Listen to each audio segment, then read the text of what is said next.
اور ایک چیز یاد رکھیے گا کہ اب یہ جنگ صرف ایران کی نہیں ہے، اب حدیث میں ایک اور چیپٹر بتاتا ہوں جو ملحمۃ الکبریٰ، جس کو میں کہہ رہا ہوں اس کا 5واں سال ہے. ٹھیک ہے. رسالت مآب سرور انبیاء سرکار ختمی مرتبت بادشاہ کونین نے کہا شام اس وقت تک برباد نہیں ہوگا جب تک بصرہ برباد نہ ہو. داعش کا پہلا حملہ آج سے 5-6 سال پہلے کہاں ہوا تھا؟ عراق میں، بصرے سے.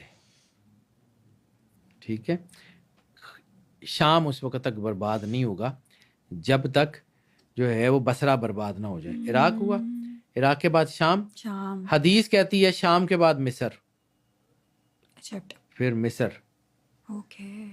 ٹھیک ہے، پھر مصر سے بیت المقدس سے ہوتی ہوئی جنگ غزوہ ہند کی، مطلب ہند کی طرف آئے گی. تو یہ ایران اسی طرف تو یہ چکر آ رہا ہے.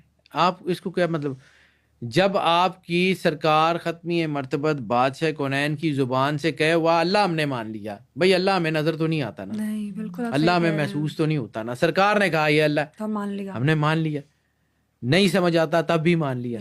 تو سرکار کے کہے ہوئی جو حدیثیں ہیں اس کے اوپر ہم سوچتے ہیں کہ پتہ نہیں ہوگا کہ نہیں ہوگا. ایسا ہو ہی نہیں سکتا. جب میں نے یہ بات کہی تھی کہ اگر اللہ نہ کرے، اللہ نہ کرے، اللہ نہ کرے، اللہ نہ کرے، اگر یہ ایران فال ہو گیا تو وہ 300 طیارے جو تہران پہ کھڑے ہیں بم لے کے، وہ ہمارے گھر کھڑے ہوں گے.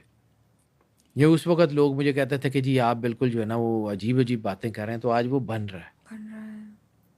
آج وہ چیزیں آپ کو نظر آ رہی ہیں. صحیح کہہ رہے ہیں. آج اگر عرب اس جنگ میں اترتے ہیں، جس کے چانسز ہیں نظر آ رہے ہیں، ٹھیک ہے، عرب اترتے ہیں تو وہ عرب تو آپ کو ساتھ لے جائیں گے. اور اگر آپ آ گئے تو پھر سمجھیے ایک طرف آپ کے افغانستان، ایک طرف آپ کے انڈیا، ایک طرف آپ کے ایران، اور چوتھی طرف سمندر کے بالکل سامنے عمان. چاروں طرف سے. ٹھیک ہے، بالکل سامنے عمان. میں نے ایسے ہی اتنا بیوقوف نہیں ہوں، 20-25 سال میں نے زندگی گزاری ہے اور میں 20-25 سال سے ریسرچ کر رہا ہوں، ایسکٹولوجی کو ہی پڑھتا آ رہا ہوں. پھر کہتا ہوں میں اپنی کوئی جو ہے نا وہ کوئی کریڈٹ نہیں لے سکتا، اللہ کا ہے. لیکن جو مجھے سمجھ آتی ہے میں دیانتداری سے بتا رہا ہوں. میں ایسے ہی نہیں کہہ رہا ہوں. عمان سے اٹھنے والے شعلے کب گوادر پہنچ جائیں آپ کو آئیڈیا بھی نہیں ہوگا. اللہ کیا کہتا ہے کہ تم ہی غالب آؤ گے اگر تم متقی اور پرہیزگار ہو. ہم ہیں، ہم اپنے لوگوں کے اوپر ظلم کر رہے ہیں، ہمیں احساس ہے. پھر سرکار ختمی مرتبت بادشاہ کونین صلی اللہ علیہ وآلہ وسلم نے فرمایا کہ مسلمان ایک دوسرے کے لیے دیوار کی مانند ہے جس کا ہر حصہ دوسرے کو مضبوط کرتا ہے.